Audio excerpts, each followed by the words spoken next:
Viewers, এই মুহূর্তে আমি বরিশালের একটি অনিন্দ্য সুন্দর এলাকায় রয়েছি। আসলে ধান নদী খাল এই তিনে হচ্ছে বরিশাল। বাংলাদেশের যত বড় বড় নদী রয়েছে আমার মনে হয় যে বেশিরভাগ নদী হচ্ছে এই বরিশাল অঞ্চলে অবস্থিত। এই তোমার কি নাম? তাজবি। তোমার কি বাড়ি এই এলাকাতে? ও, এই নদীর নামটা বলতে পারো? সন্ধ্যা নদী। ও, এটা কি সন্ধ্যা নদী বলে এটাকে? ও, ও কে হয়? তোমার বোন নাকি? হ্যাঁ। ও, স্কুলে পড়ো তোমরা? হুম।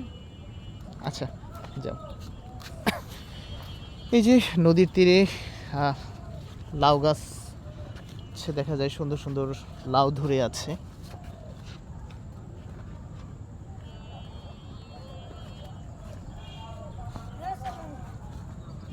তো ভিউয়ার্স, এই যে নদীটি দেখছেন এটি হচ্ছে সন্ধ্যা নদী।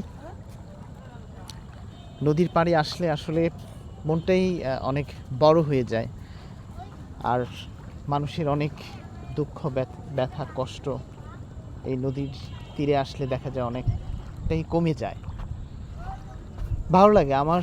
আমি যখনই সময় পাই তখনই এই যে এই নদীর তীরে চলে আসি, দেখা যায় মনটা একেবারে ফ্রেশ হয়ে যায়।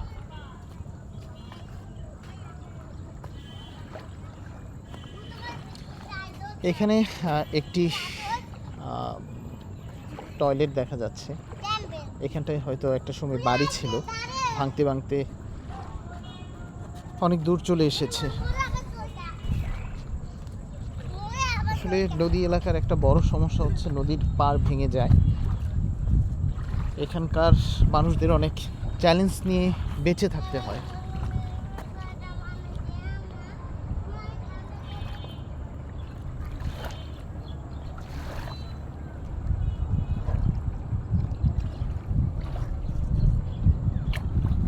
কিছু কচুরিপানা দেখা যাচ্ছে এই নদীতে।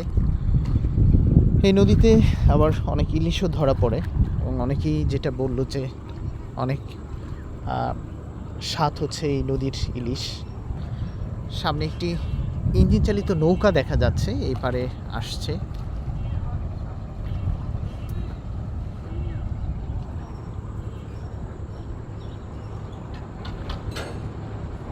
দেখেন কত সুন্দর নদীর তীর।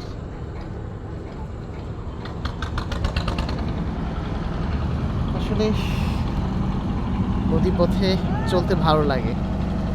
অনেক মানুষই যাদের হচ্ছে মূল থিম হচ্ছে এই নদীতে, মানে বেশিরভাগ মানুষের যাদের ঘরবাড়ি এই নদীকে কেন্দ্র করে, তাদের এই নদীপথে নৌকা দিয়েই তাদের পথ চলতে হয়।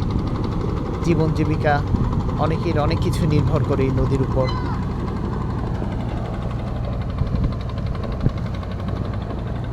নৌকা যাচ্ছে আসছে।